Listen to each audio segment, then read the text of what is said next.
ओम नमो भगवते वासुदेवाय नमः। तो आइए प्रिय भक्तजनों, अपरा एकादशी के व्रत की कथा का श्रवण करते हैं।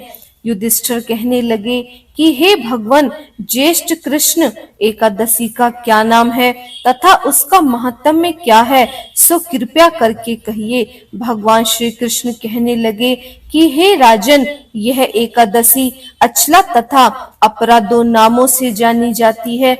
पुराणों के अनुसार ज्येष्ठ कृष्ण पक्ष की एकादशी अपरा एकादशी है, क्योंकि यह अपरा धन देने वाली है।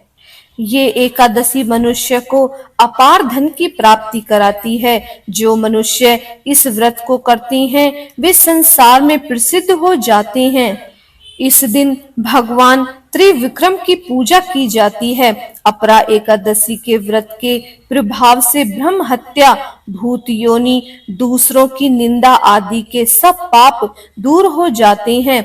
इस व्रत के करने से पर स्त्री गमन, झूठी गवाही देना, झूठ बोलना, झूठे शास्त्र पढ़ना या बनाना, झूठा ज्योतिषी बनाना तथा झूठा वेद बनाना आदि सब पाप नष्ट हो जाते हैं। जो क्षत्रिय युद्ध से भाग जाएं वे नरकगामी होते हैं, परंतु अपरा एकादशी का व्रत करने से वे भी स्वर्ग को प्राप्त होते हैं। जो शिष्य गुरु से शिक्षा ग्रहण करते हैं फिर उनकी निंदा करते हैं वे अवश्य नरक में पड़ते हैं, मगर अपरा एकादशी का व्रत करने से वे भी पाप से मुक्त हो जाते हैं। जो फल तीनों पुष्कर में कार्तिक पूर्णिमा को स्नान करने से या गंगा तट पर पितरों को पिंडदान करने से प्राप्त होता है, वहीं अपरा एकादशी का व्रत करने से प्राप्त होता है। मकर के सूर्य में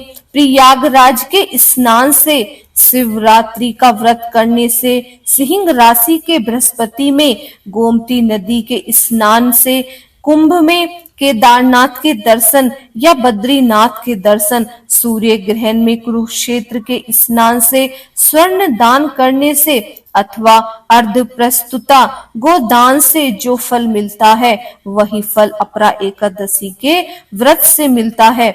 यह व्रत पाप रूपी वृक्ष को काटने के लिए कुल्हाड़ी है, पाप रूपी ईंधन को जलाने के लिए अग्नि, पाप रूपी अंधकार को मिटाने के लिए सूर्य के समान, मृगों को मारने के लिए सिंह के समान। अतः मनुष्य को पापों से डरते हुए इस व्रत को अवश्य करना चाहिए।